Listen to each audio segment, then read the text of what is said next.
Ação, na rua, avant, na rua. Rien do kama usa ose. Do ya bitan.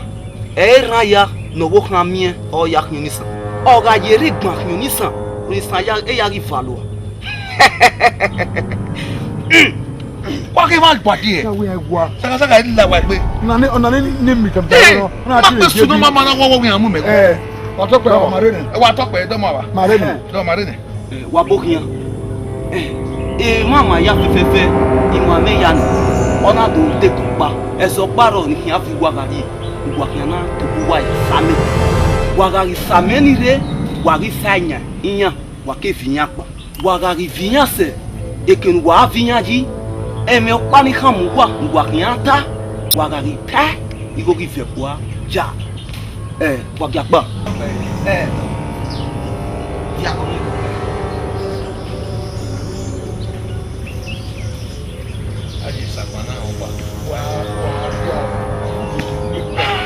You go away, what I no, mama, me posse. Lele, Yakba. You go back quoi? Ja. You go back quoi? Ja.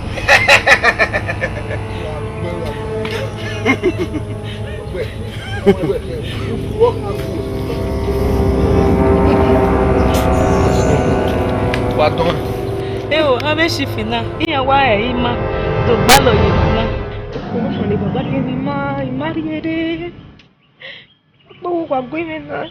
E babá we manda logo mandi malue. E Mario go mere so que o gwe. Oi mete guime mana. O gwe. Babá não é.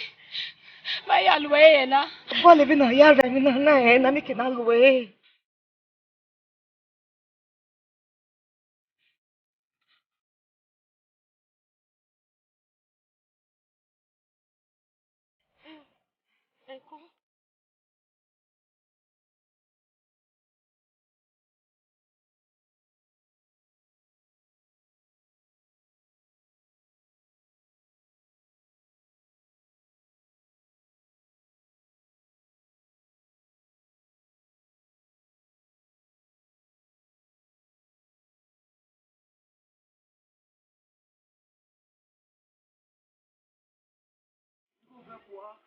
You go back quoi?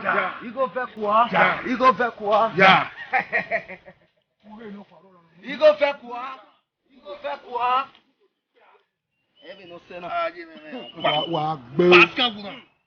Pe ko ni mo no e ma ba pe suna. Ajo me go du je mere. Wa mu me pos. Eyi ona no bia mimi na. No ma ba o mi no kiki. Yeah, boy. We go be bi we ma. Klatu. Wo no ti e bi ya. Me. Ajo je mere. E mo ni e. Wa to ba re ke be ma. O boy.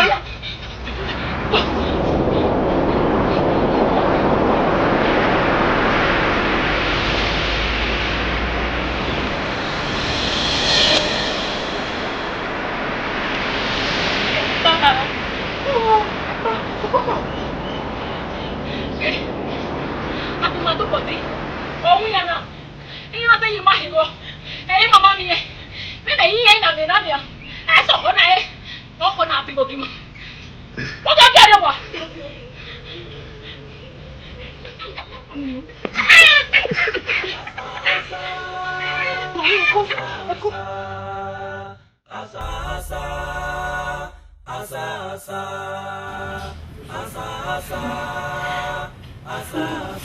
They're gonna move now. Yeah, you know where? Oh, where to him? No, where for Ruben, where were men?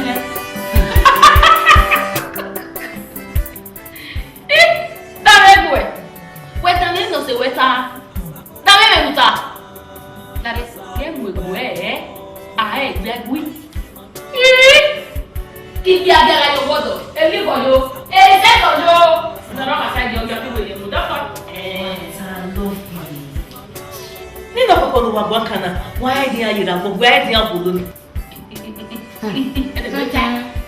the yahu wo bene no papa wa okay kina ya ge dia yirewa because ego ni mama ni de ya ge na wo na you sorry bro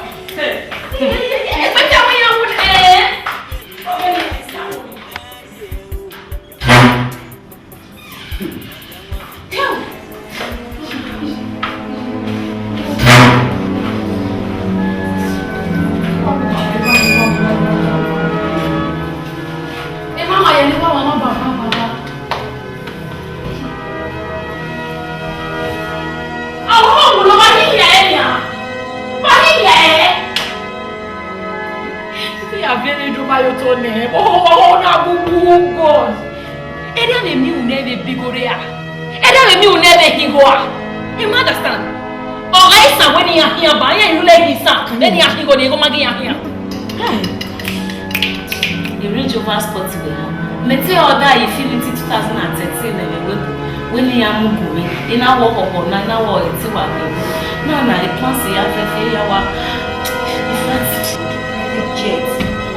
private jet ti we are going to Hi. Why here?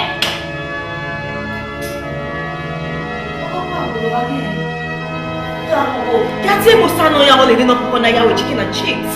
We answer my go. We're playing with. Chicken and chips are all making an apple. Why are you on an apple? Be man.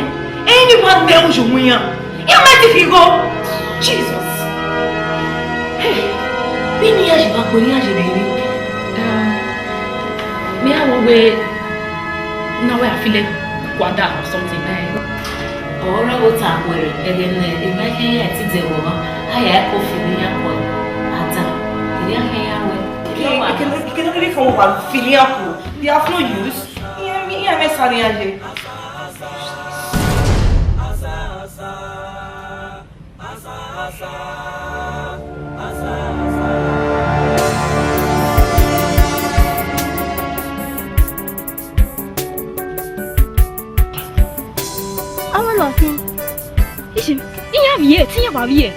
Iya wune, boy ma bege no. Tiya vie, mi ya ma wi tiya vie. Iya wune. No, mo get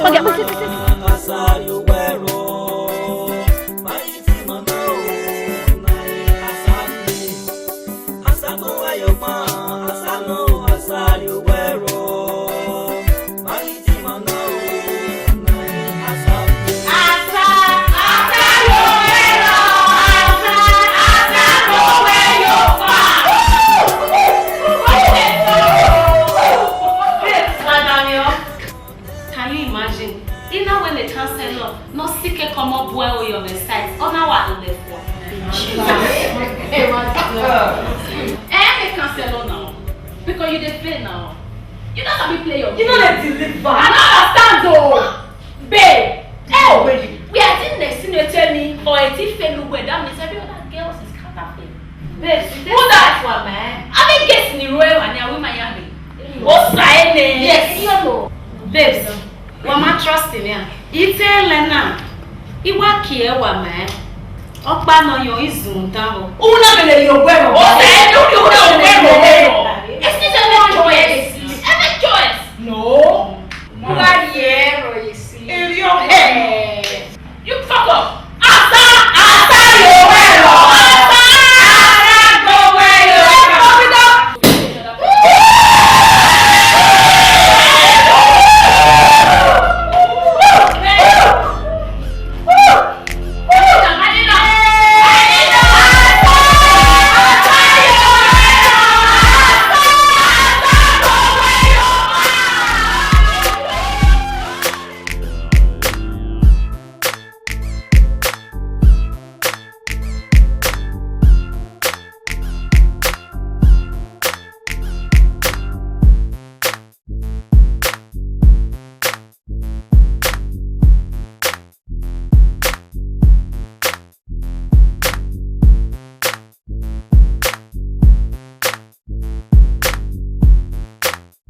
Say Lani Abi. That's your spirit. What's on the It's on the spirit. The spirit, Aji. Yeah, but the spirit. The spirit, Bona. Who are you not? Agua, me no isago, ina kedi o. No be abo ya gugu ifo bo ha. Holy Ghost fire. Fire. Holy Ghost fire. Holy Ghost fire. Give on here. Hey, wagemega yo mokio. Mete wu wa yo mokio him. Uma qualify the moki. Ama wa yo ni no rock na do qualify. Wow, wa yo moki. Holy Ghost fire. A fire can fire wa. Ayo moki. Wow, eleze.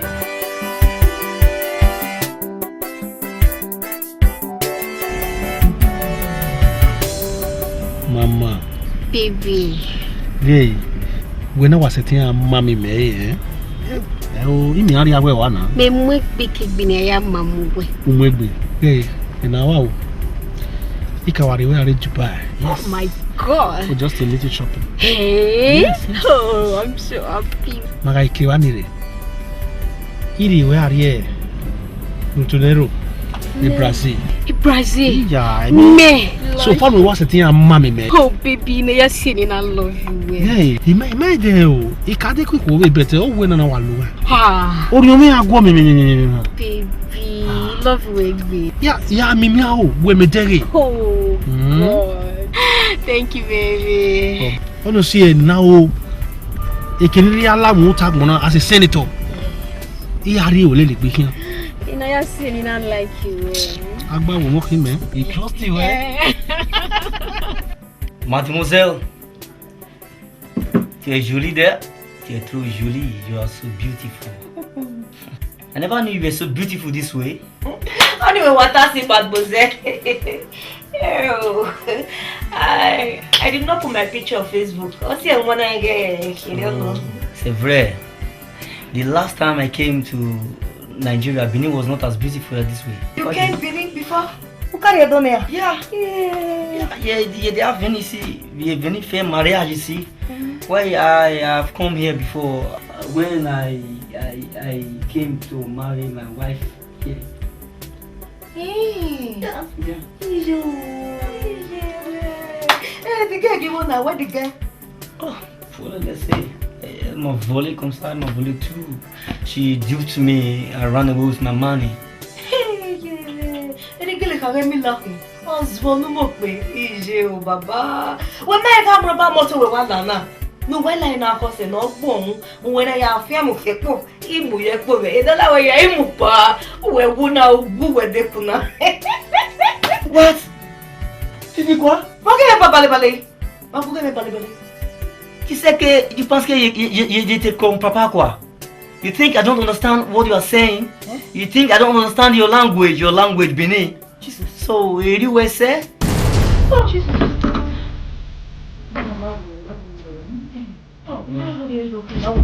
La bonne là où. C'est petit maintenant. Tu me tues comme ça. Il est fait quoi même? Il fait quoi? Debout. Là où. Debout. Tout au God, et bébé quand ouais. Là où. So you were say? Tu veux me tuer? Debout comme ça. Faut déshabiller. Déshabiller. You say? Sit off your clothes right now. Là. I said off your clothes. You think I don't know? Pull everything. Pull. Yeah. Pull.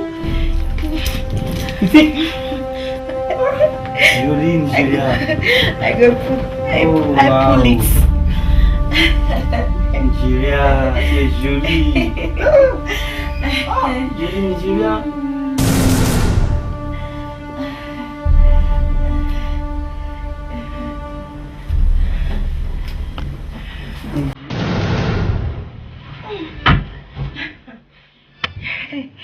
I pull it. This is how we play love in Nigeria. This is how we play love. Wazaka.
Aider my love. Baby. The Reverend, when Madam in office, you are going. Já é o de ring no dia me. Ou se não nada nem pastor. Ah, we worry aí. So set you me pastor. Oma, no de ring ni. When my plan ugiu na. Okay, can the pastor introduce my marriage committee for counseling? That is why. No don't manake wa ko. But give me a smile. You are my home. Eh? Okay. Baby. Kiss you when you are free. No. listen, my dear. No, any my say. My marriage, the pastor I view my vac winning. In my ya say Otanona.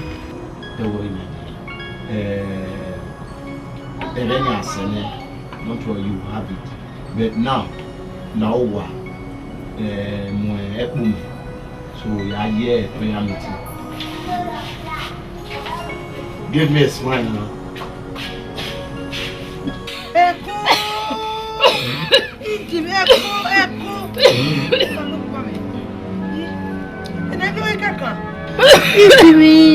You go. Who go to the hospital? Who go to the hospital?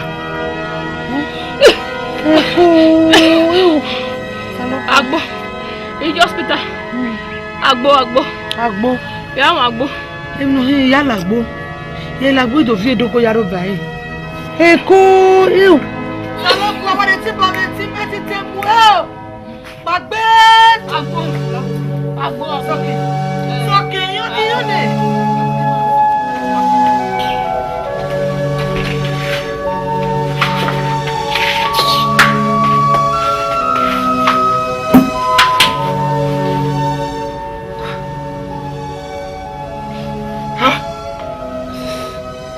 Viauna. Baba, you are fool.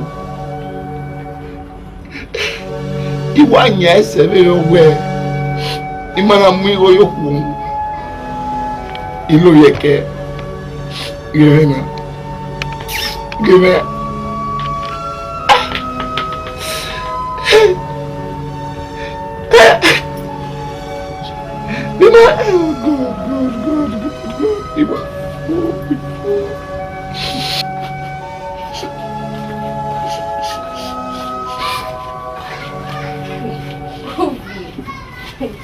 Egonuna we ban ruduku. Ekun wena ga you eri no ge ekpomo paro ke bo me. La rigo men ku me had the prevention drugs. Wait a minute. Yo my goodness. Evangelism theory. Be nu see Evangelism. Wa pitch me. When a Jonah be e wa pitch me be. O mi je nai. La nse urudu ko ba majus ado bare. Ani se Iwafu. Ugbe. Babalawo yo ko we bo lao. Babalawo. Urudu ko baba. Uga wa sari wero. Azagbo wa yo pa. Majus alo bare. Na ro ga la wa ngia we. When well.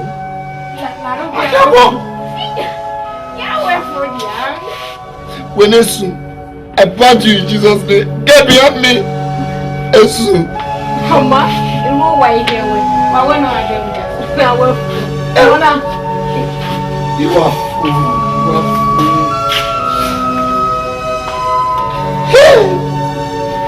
Baba,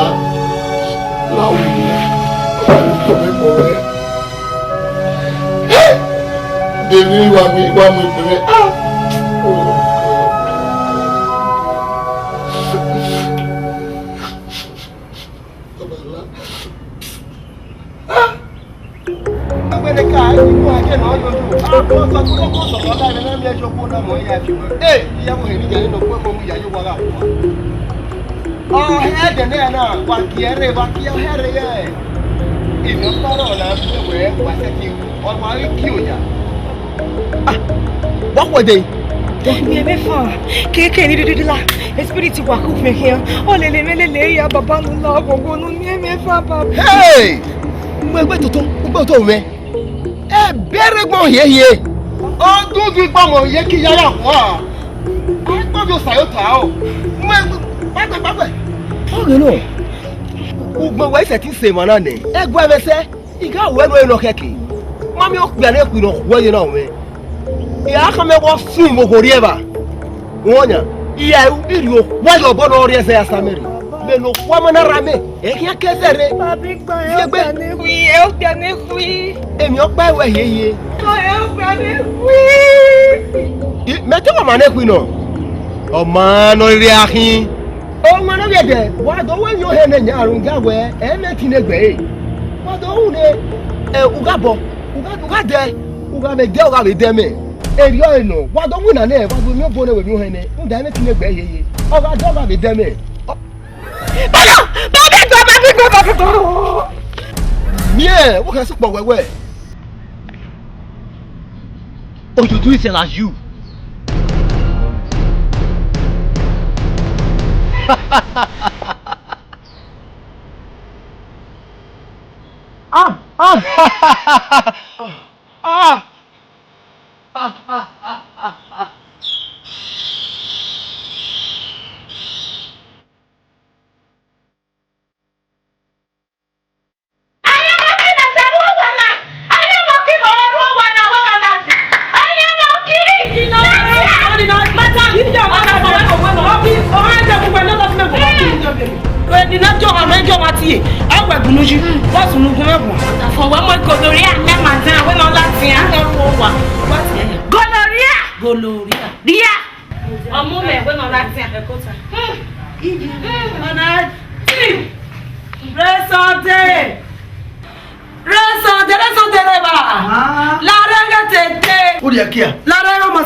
No come on Sunday. They may be Gloria Uganda.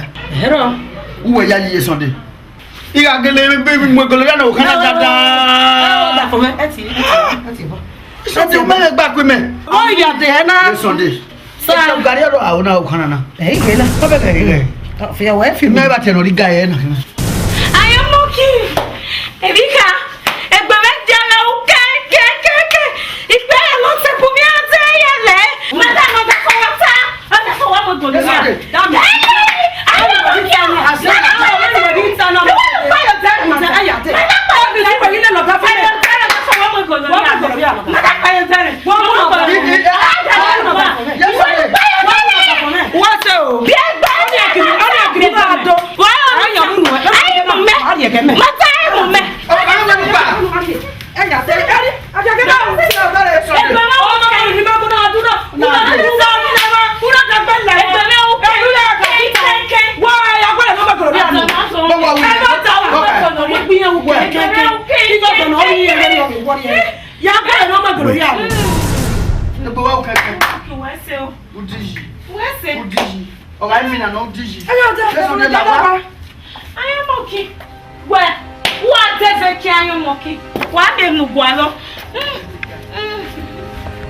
Study. A test you on Ladian. Or people can say very well. Emia, no, you do. Le do ti o bia pe o bia mufua woman wogi mebo ipabana nia iya yiwe ogi o ni wa te do ni wa isu ko idene ai ke mi we pa o asagbo we yo pon e marriage ni emi o pa mu na rewe wona u seti an lebo yeye u wa we mi kai na what man no ata e wo ata pastor u seti ri ogo na u seti ronda o me miame no me e miame no yokun e miame ugi agbe ogugi amfo e o me daddy ihama nene omo ni me amana back here where gay we umem we uyeye umem pastor kai imi ahuna oni rie magwe wa lobi akigbe ni ben wona to bugwa egbe na to bugwa pastor ebi yes we o bia mana du gyo me ni na me we ari o kai gbobo I didn't know you when ya love your care on my behalf without my consent. Hey, Mama G. Emi no we ya kporuma eme ba ya nike anam ye gbogbo ina do sun. O kaka boda mi. Even maybe no yasunu. I don't understand. They don't understand, boy. They don't understand. Again, I would go nija do prevention. Would you me? Boy, for your information, it makes say period last month. Kai. Pastor. O padinari. Boy. Pagbe bobe. Wona, iwe nu pagbe ruda. Ima oni bi omo na emera. Why you kai na? Boy, uga we mi nu fone. Udo mu me ari owo. You hear that? Insulting word in the presence of man of God. Pastor. No pa. Joto, e o gbe na mi no e. That is true. But again, eno ki dame se we all we miss a period of it.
Pastor Irabo, very sorry. Our honey, will you pass away? So, ma, Edo gay where Osa or Yese came no yesu. No, that way, it just who you call him money. Your paro, ni mahaibu ya amu. Emi okpabero ma han fie yi. So for that reason, your book ya me ve hian ore. Your be va ya me ve hian ore. Unda we emi okparo no sas o salopo. Wa do ge no ti asunu. E no te gbe career in future time. E no. But so ma I don't be again ania. Odo aye na. O he can pick up. No way by Jesu ye, no do lattery. On you say, in a way, my ridiculous, but with what you want. Very sorry. Eh, no. Any other, Nima, Reverend Agba, Gadi. No lao, I mean, your Panama, I mean, about Mode, no Zigby, and busy with Yame. No damn, I cannot salo Boatania. We cannot question God. At all. I said, no saloba webo na ajeni ya o ume busy egbe. Runda ebe no one tie we. Maga eke na ni mana de ni ma gbagbe ni ma do so ba mu Jesu. We nia we eke no na de ne owo pagbe no do so ba mu Jesu sese. E dale no ogbun o no nya mo saloba we yin ri e ni ma ni ri yen no sa mi. Wa la so. La to. So no la ho no yo ba we ko e. No me busy egbe. Your pastor, where's the deaconess? When you can't do yasu, and not take image. In future time. No. Can you imagine that? Or we are a student, or where you miss a period of for a pastor. All they take the image you wear. That's why. Eri wa no. Say only your mama no mama. We my pon salobo mi we fan. That's true. Wo who we need. O salobo mi we fan. Let us pray. Ege wuyi si no bi ne ege mi no mi na. Abo se dan no ya lele mo bo. E o si efie no na ebi no mi na. Egbo bi o kan. Ite agwo egun o. Me na be agwo operegbe. Be ye be te be agun. Agun mi o pa me hin agbata mu wa te merun da ogbobogbo nu na fin. Ebi o wa ke gbo mo bo wa de wa ke aboyan de. Ni ara awo se ni alele kin o. Wa aboyan de. Wa ko to bo mo de mo ma. Ma ga mi ni ma mi na o. Iko Kevin akụkọ mọ. Ọma no me gbo wa ni na. Omo aka resi na ko. Awa. Omo aka we company ni na si na ko. Ai mi egwe obi me oza oda. Mata. Me gi gwegun. Ona rebe ona pa iwana re. Ihe ya no sa bu anya no kama evozi ya. Awa. No. Oh no mami. Oh my abo yere igun. Igali va bu ani te me manu. You know money Moses. Umi egbe no muri. So now, madam, wa sorry o. Wa certain. Izegbe wa ive. E no sunu osunu ne. Osunu ne o. Tí mi igwe ne abibi jaji. Ni ale ma na gba okoto. Ni ara yen awosi. Lo vi agumobo.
I